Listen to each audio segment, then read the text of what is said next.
I think that in each one of us there surely lies a hidden inclination towards bizarre objects, thoughts, and theories. Well, at least that's true for me.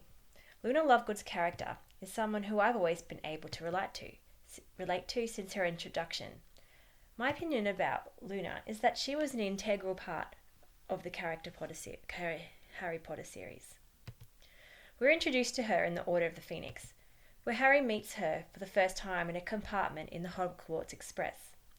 Described as a fourth-year Ravenclaw with dirty blonde hair, dreamy eyes with a permanently surprised look and pale eyebrows, Luna's introduction is more than enough to give us a gist of her queerness.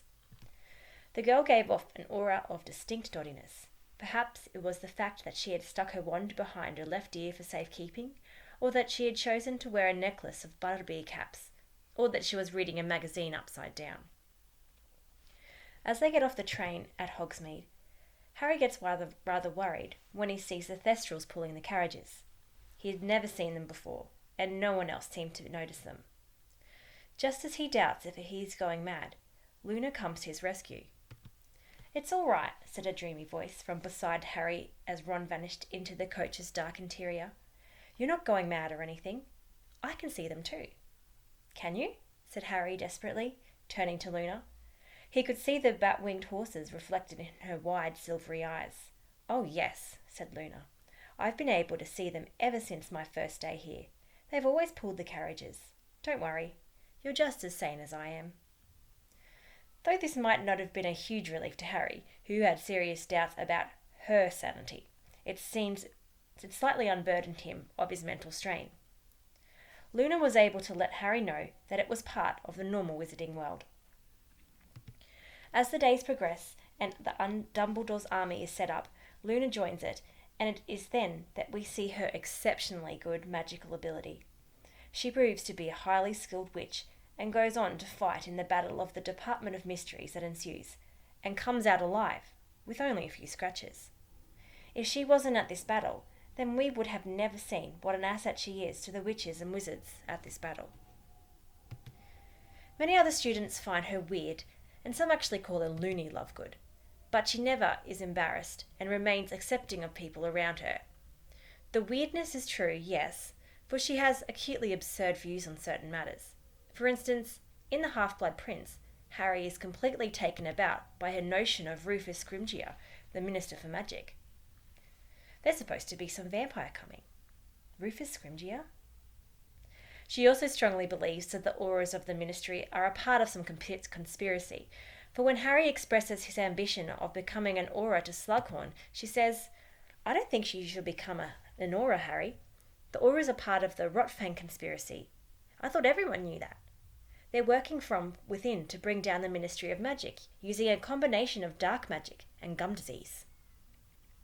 Apart from this, she also believes that Cornelius Fudge has his own army of heliopaths. Luna, as Harry thinks, has the knack of speaking uncomfortable truths.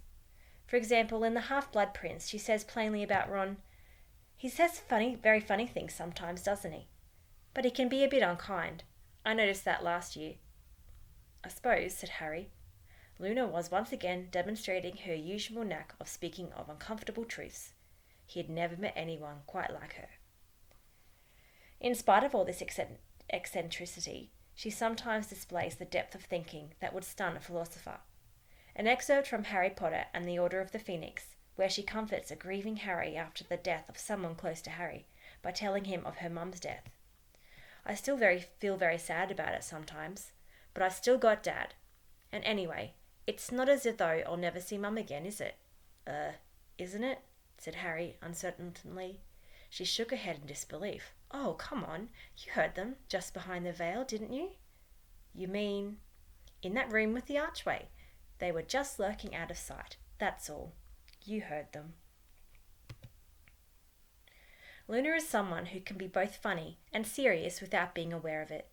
She staunchly believed in Zachariah Smith suffering from loser's lurgy, and what more, she was almost ready to singe her eyebrows for Slughorn's party, thinking Harry had done it purposefully. Also, she is a person with amazing loyalty of friends, as seen from her bedroom that she had decorated with portraits of all her friends linked together by chains that had some million handwritten replicas of the words "friends" on them. She is a person who stays brave during times of danger, as understood from her courage during those harsh times at Malfoy Manor.